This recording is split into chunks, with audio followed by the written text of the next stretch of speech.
Monty भाई, अरे क्यों इतना पसीना बहा रहे हो? सगळं ठीक होईल बाबा, काळजी नको करूस. गुलाब, सब तेरे उस मुंडे के कारण कुड़िया अंडे में से नहीं निकला और अभी से लड़कीबाजी कर रहा है वो. खुद तो डूबेगा ही, साथ में हमें भी ले डूबेगा वो. एक तरफ वो पंजाब दी क्राइम यूनिट है ना, और मेरे पीछे पई है, और दूजी तेरे मुंबई दी क्राइम यूनिट. निगाह बना के रखी है साथ पे. बोला, काय दिवे लावलेत खांडेकरांच्या धाकट्या चिरंजीवांनी? सगळं ठीक आहे बोलला खबरी. पोरीवर मजा मारतोय फक्त. साला नाही सुधारणारा. ओ गुलाब, कैसे ठरकी लड़के को काम पे लगाया यार तूने, हैं? कर भी पाएगा कि नहीं ये? अरे मोंटी भाई, जाने दो. ये अमीर बाप की बिगड़ी हुई औलाद है. आणि याचे शौक पण असेच आहेत. साला श्रीमंत घरामध्ये राहून सुद्धा भिकारी आहे. त्याची बहीण त्याला पैसे देत नाही. जाने दे, करू दे त्याला पण मजा. गुलाब, साढ़े पंजाब च ना एक कहावत है, शराब और शबाब ये दोनों ना इंसान को डुबा देते हैं. ये इस जैसा अय्याश लड़का ये कुछ कर भी पाएगा कि नहीं, या काम ढंग से करेगा भी?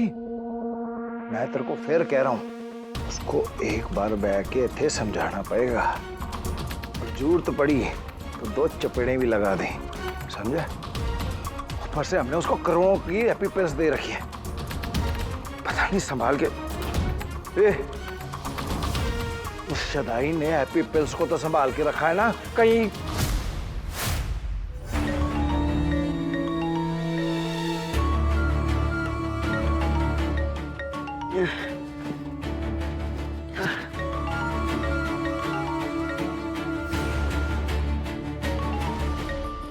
ओ गॉड, किती उशीर झालाय. हा युवी अजून का नाही आला?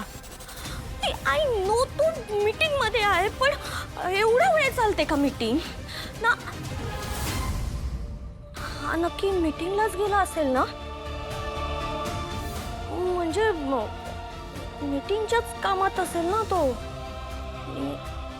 नाही निशी, नाही अजून डाऊट घ्यायचे नाहीये. तू स्वतः जाऊन बघून आली आहेस ना, तो क्लायंट बरोबर होता.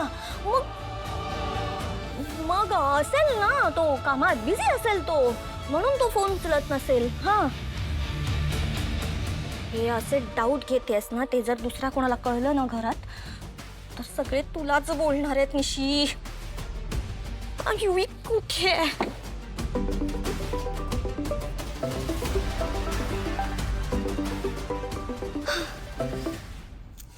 हॅलो. काय ग, काय झालं तुझ्या आवाजाला? मम्मा, मला खूप टेन्शन आलंय. युवी कधीचा बाहेर गेलाय, अजून नाही आला. बरं, मी फोन केला तर फोन नाही उचलत, मेसेज केले तर मेसेजला रिप्लाय नाही देत. अगं कामात असतील ते. अगं पण काय ग? हा निशू, आता काय केलंयस तू? मी त्याला फॉलो केलं आणि बघितलं की तो नक्की कुठे जातोय. तर तो खरंच क्लायंटला भेटायला गेला होता. निशू, वेड्यासारखं वागू नकोस.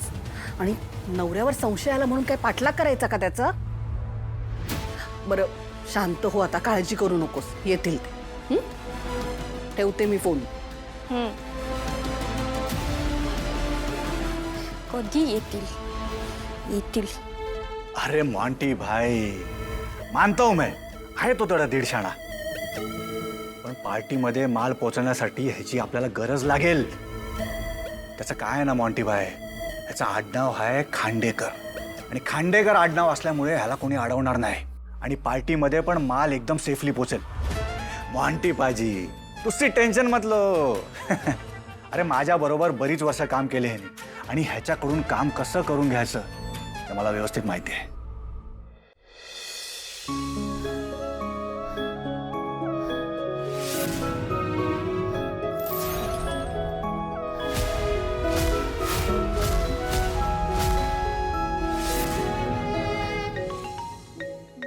बस तुमचा फोन.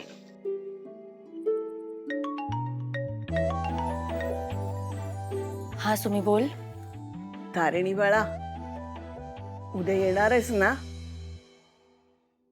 वसुधाचं 18वं श्राद्ध आहे. तो दिवस कसा काय विसरू शकते मी? मी घरी लवकर येईन. आले की तुला तळावपालीला फिरायला घेऊन जाईन, आपण बोटीतनं चक्कर मारू असं सांगून गेली होती ग ती.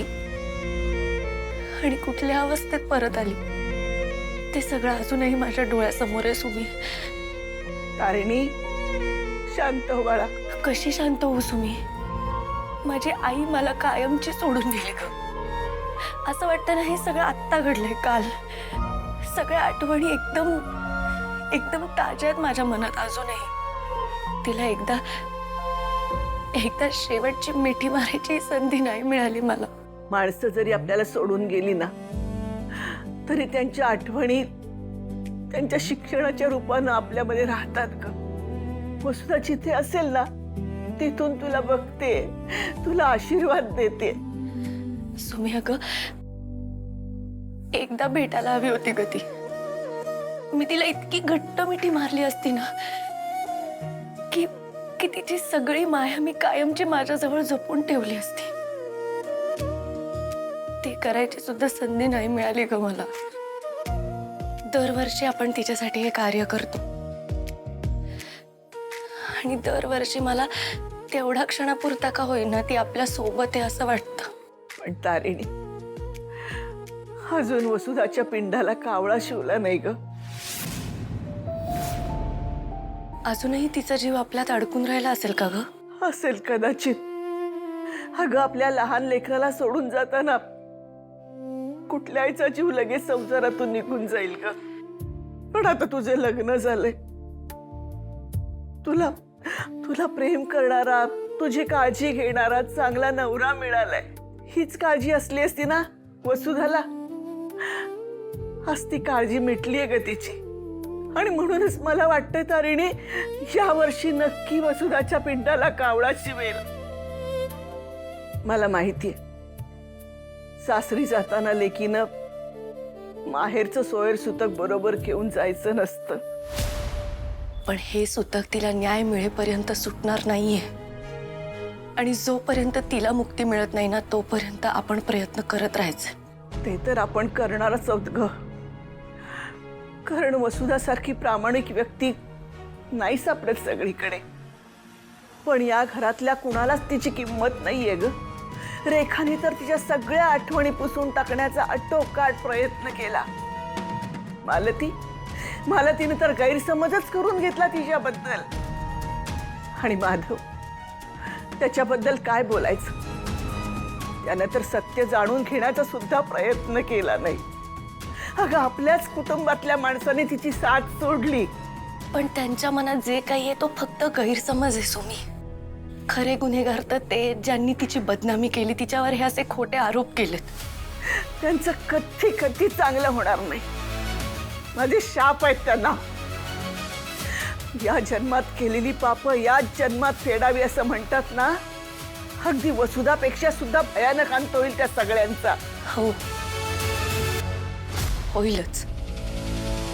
आई म्हणायची, देवी जगत्तारिणी चांगल्याबरोबर चांगलं आणि वाईटाबरोबर वाईट करते. तिच्याबरोबर सुद्धा कधी काही वाईट नाही होणार. त्या पापी लोकांना त्यांच्या कर्माची शिक्षा देवी आई नक्की देणार. जिवंतपणी नाही, निदान मेल्यावर तरी देवीने न्याय द्यावा तिला, अशी मी जगत्तारिणीकडे प्रार्थना करते. हो सुमी, असंच होईल.